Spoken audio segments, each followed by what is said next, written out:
Lisa, you've done some fascinating research on the estate that you lived on for a long time, St Anne's in Nottingham, using a type of research called ethnography. Can you tell us a little bit about why you feel that approach is so important to explore the issues around poverty and housing?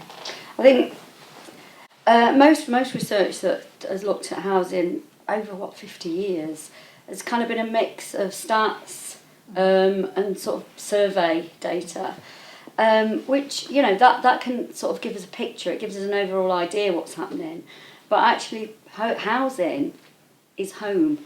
It's about people's internal lives. It's about family. It's about community. It's about things like love. It's about things like belonging.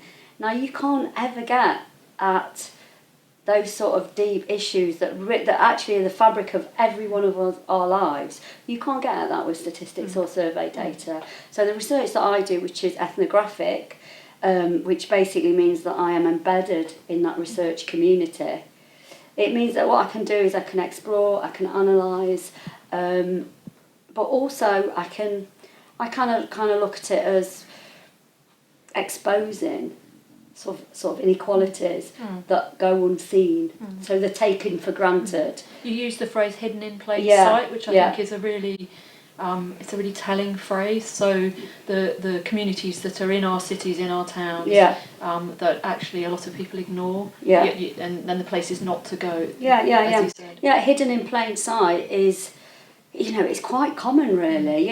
We kind of take these taken for granted. Things like, oh yeah, of course, people who live on that estate, there's something wrong with them. And it's hidden, and that sort of snobbery, that sort of nastiness, that sort of prejudice, because it is prejudice. It's hidden in plain sight because nobody would think that as prejudice. They wouldn't think that people who live on that estate, they think actually there's something wrong with them. And so what ethnography does is it breaks down those stigmatisations, and what it does is it shows that people who live on council estates are dealing every day with a system that doesn't work for them. And that's really what I aim to do with my research. So it's not just about sort of going in and chatting to people. When ethnography, there's a lot of reading. So I use people's research, I use people's stats, but actually what I also do as well is spend time with people. There's too much research, and I'm sure you'll know it, in your organisations, where you commission a piece of research and a researcher goes into a community centre and you speak to the same people that the last piece of research spoke to, because you have like professional community people. And so what you're doing is you're getting one view, and usually it's kind of the view of what you want to know and the view of what they want you to know. So it can be quite filtered in that. And so what I do is I try and break down that. I try and get to speak to people that would never come forward, people that, are unseen. And you showed us during your presentation a photograph taken by some kids from the school playground, and I thought that was really interesting about getting perspectives and using different ways of getting perspectives from children who are such an important part of any community. But I don't think sometimes in housing we design the homes or the services for kids. Definitely not. You know what? Children are that unseen entity in communities. It seems that nothing is created for them. You look around the schools, and it was those children that made me see that. And I'd never seen it. How could I never see that every school in my community was surrounded by locks and gates and bars? How come I'd never seen that? And it's because it's hidden in plain sight. And that, it was the children looking through their perspective, through their lens. I saw what they see. And it really upset me, because not just because my own son went to that school. It really upset me to think that our children are surrounded by locks and gates and bars, which is one thing on its own, but it's not on its own, because it's along with the perception of the estate, it's along with the idea that don't go to that estate because it's dangerous. There's kind of a million untold ways that people are demeaned and devalued. So I think that one of the points that really came home to me from actually at the session with yourself and David Clapham was the importance of language and how language can really be used as a weapon, can't it? And it can also be used as a way to include. And so I think both language in the sense of what terms you use, but also in terms of what narratives and what voices are heard. And I think that's something as individuals and as housing organisations we need to be really kind of attuned to and really careful about. You know, we were talking earlier, weren't we, and saying about using the word home instead of unit or stock or what have you. You know, I really don't think, if there's one thing I would sort of ban all housing associations, because I think, you know, people that work in housing associations are generally decent people, because you wouldn't work there, why would you work there otherwise? But I think sometimes they can get lost in their own language. And to just change that one thing, homes. You know, we have got 50 homes that needs, you know, or we need 50 homes. Yeah. You know, not, you know, our stock is low. Yeah. What does that mean, our stock is low? Yeah. Well, there's an imbalance between supply and demand. Yeah. What we, you know, we need to say it in plain language. Yeah. We have families that need a home. That, to me, is more powerful. Yeah. You know, and I think governments and politicians and, you know, local organisations, they can lose sight of all of this, sometimes purposefully, you know, because if you're stood up in Parliament or in your local council meeting, it's not very nice to say things like, I'm sorry, you're just going to be homeless, you know, this is just the way, you know, market forces says that you can't live anywhere. You know, so saying there is a you know, a deficit between supply, it sounds better. I think we need to hold people to account and say what it is. You know, you are not going to house people. They are not going to have a home. There's children that are going to move from school to school every 6 months, not for any deficit. It's because they are not worth a home. And I think, you know what, we have to say that.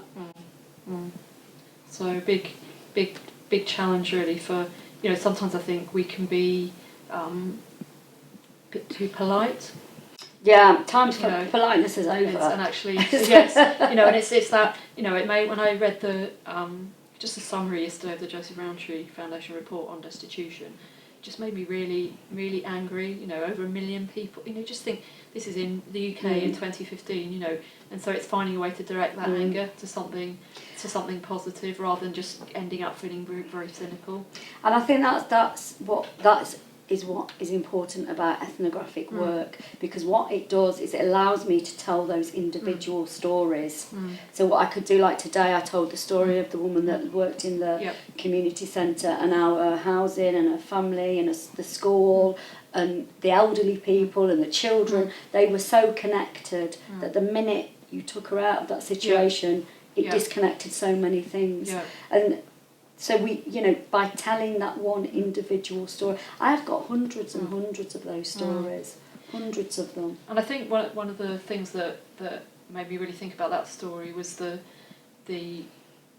she was actually doing full-time voluntary work really in that community centre, you know, having a really central place in the community, and that when she then interfaced with the welfare system, that wasn't acknowledged or valued as anything useful at all. No, nothing. And useful. then actually, you know, so she was doing it and not getting paid for it, whereas arguably that could have been a paid role. But then worse than that, it was like actually it has not only not going to get paid for it, it has no value. Like it has no value at all. And I think that's a conversation that we need to have, especially in, you know, in sectors like this. What is of value and what isn't? And you know, what is of value is strong communities, and that's what we should. And I think housing associations have got a key role to play in that. Actually, really strengthening communities. You know, and that's why I kind of despair at the economic argument, because if I said this, they'd say, well, we can't afford that. You know, but in a sense, you can't afford not to. But you can't afford, you know. But when, you know, we can't afford anything. And we've got to really sort of reevaluate what is of value and what isn't of value. And you know, when we reduce everything down to its pounds and pennies, you know, we're on kind of losing the plot. We're losing the plot. We're on a road to disaster. You know, we've got that's where you get and it's interesting that my research has sort of taken me from Nottingham, from a council estate in Nottingham, where people are stigmatised and devalued. And like I said, when this is why language and stigmatisation matters, because it's not just arbitrary. It has an impact on the way policy is written, but also how it's received. So if we've got a policy which says, you know, the George Osborne statement, which was, you will no longer have a lifestyle choice of benefits, immediately people pick up on that and they go, yeah, there are people who's got that. That's not true. You know, and it's the research that I do which shows that there's no lifestyle. But it's so easy for people to believe that, because stigmatisation language, it puts that in society, that when the policies come out to tackle that, there's no fight back. So people go, yeah, of course, make them pay. And so when someone like the young woman in my research goes, you know, when I tell that story, it gets mixed reviews. Sometimes people say, what, really? You know, she's been asked to pay for her own rent. You know, missing the whole point, missing the point that what she was doing was incredibly valuable to her community. It just didn't have the monetary value attached to it. You know, I also work with a lot of groups that they ask me things like, how can we increase volunteerism in the community? Because that will do it, especially housing associations. It's like, do you even know how much people are volunteering? Yeah. People are volunteering every single day. I have never met particularly women who have not volunteered in their community. You know, they do it in so many different ways. Very often to their detriment as well, as I showed in today with the research. Fascinating stuff. Thank you very much, Lisa. And I would make a plug for your book, Getting By, which is just a small sample of the ethnographic work you've done on the St Anne's estate in Nottingham, and I think it's a conversation which should continue. Thank you.